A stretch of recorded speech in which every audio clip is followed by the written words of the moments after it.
disappointing weekend for the Oklahoma schools. It's never good when the fans rush the field and you're on the road. They're usually not there to congratulate you. Number 2, Oklahoma State loses at Iowa State in a crazy atmosphere, 37-31 in double overtime. Number 5, Oklahoma loses to Baylor, 45-38. That's the Sooners' first ever loss down in Waco or to Baylor. Welcome to Week 12 of The Quest, sponsored by Call Okie. I'm your host, Damon Fontenot, and I'll be leading us on this long, strange journey to find the top play of the week, as voted by you, the viewers. It was a rare, disappointing weekend for fans across the state, but that doesn't mean there weren't any good plays. There were still a few, maybe not quite as spectacular as previous weeks, but top plays nonetheless. So after that ringing endorsement, let's get started with play number 4. We call it When Blackman Attacks. Now, I'm convinced Justin Blackman is taken for granted by you, the fans. If you don't believe me, well, in fact, this play came in 4th, just made me prove my point. Blackman just makes everything look too easy for his own good. In this case, it was a 27-yard touchdown pass from Brandon Weeden. Blackman goes up and snatches away from 2 helpless Cyclones defenders. Blackman attacks the ball before anyone can make a play on it, and he changes direction, jogs away into the end zone untouched. OSU looked good at the time, going up 17-7 with 5.5 minutes left in the second quarter. Blackman had 10 catches for 99 yards. Brandon Weeden had a rough night. Still 42 of 58 for 476 yards, 3 touchdowns with 3 interceptions. Of course, the Heisman hopes go out the window. It's a strange week indeed when one school's top 2 plays finished 3rd and 4th, but I think we can certainly all understand Oklahoma State fans had other things on their mind this week besides voting on the Quest. So at number 3, also from the Cowboys game up in Ames, Iowa, it's a play we call Sean's Patient Pick 6.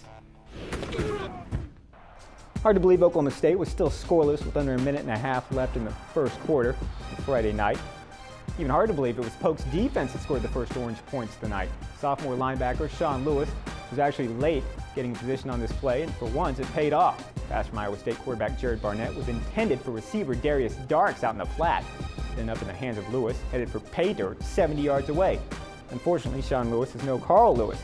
Daquan Lowe made a great play by hustling downfield, pick up the touchdown ensuring block. That was a great play by him. He hustled from there all the way to there. It's crazy. Obviously a painful loss for the Cowboys in the midst of a heartbreaking week. But a couple of OSU seniors put things in perspective after the game. At B. Weeden 3, that's Brandon Weeden, the quarterback. As much as it stings, we have to remember it's just a game. Learn from it and get better. Thank you for all the support. Hashtag Go Pokes. Josh Cooper, the senior receiver, at jcoop_25. The sun came up today. Thankful for everything I have. Hashtag It's Only a Game. The Sooners would need to keep things in perspective as well as their championship hopes vanished with the loss down in Waco. Oklahoma began life without all-world receiver Ryan Broyles and realized it's a cruel, cruel, cruel, cruel reality. Still, younger receivers stepped up in Broyles' absence. Coming at play number 2 for the week is Camille's Bag of Tricks. Camille Jackson's just a freshman for the Sooners, but he has a ton of potential. Showed some of that on Saturday night. Okay, the youngster may have a flair for the dramatic.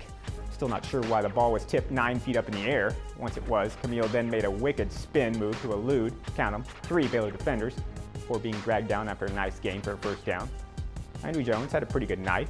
As in the result, Jones completed 36 of 51 passes for 447 yards with no touchdowns and 1 interception. Camille finished with 2 catches for 24 yards on the night. If you want to follow the up-and-coming Camille Jackson on Twitter, he's always looking for more followers. At Camille Jackson 18 said, Iowa State prep tomorrow. Proud of my teammates for the fight they had. I myself still need to improve. Hashtag Boomer. And that brings us to the treasure at the end of our quest, the number 1 play of the week, or as we like to call it around here, the dig of the week, sponsored by Call Okie.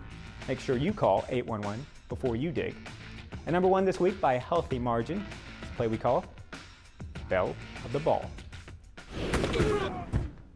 Sure, you noticed Landry Jones threw for almost 450 yards, but had no touchdowns. Why? Well, the answer is Blake Bell and the Belldozer. Sooners Wildcat has become the norm when the Crimson and Cream are deep in the red zone, and for good reason. This play, led by the 6'6", 250-pound redshirt freshman quarterback, almost never fails.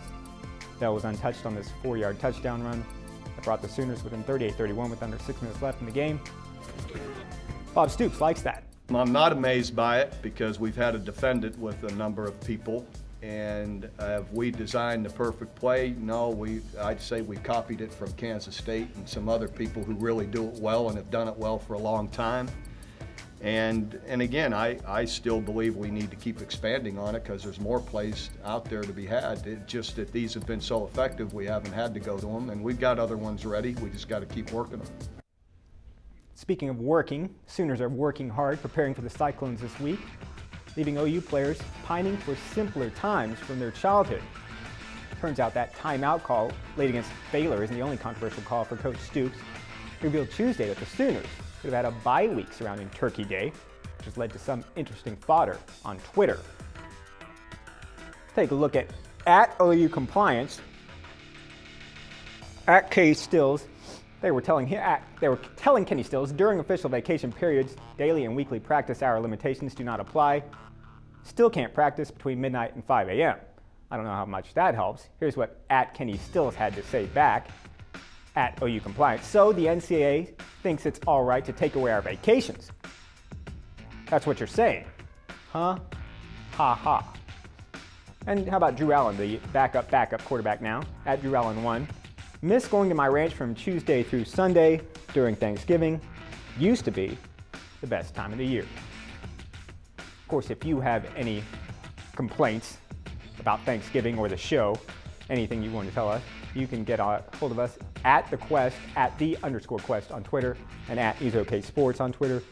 On Facebook, at NewsOK Sports Facebook page.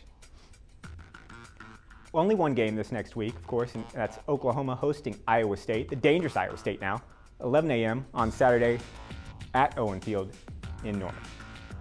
Of course, last Thursday we lost Oklahoma State women's basketball coach Kurt Budke and his assistant Miranda Cerna in a tragic plane crash. I knew Coach Budke pretty well. He had great hair, an amazingly bright orange blazer, and a smile that lets you know he had total confidence he was going to succeed.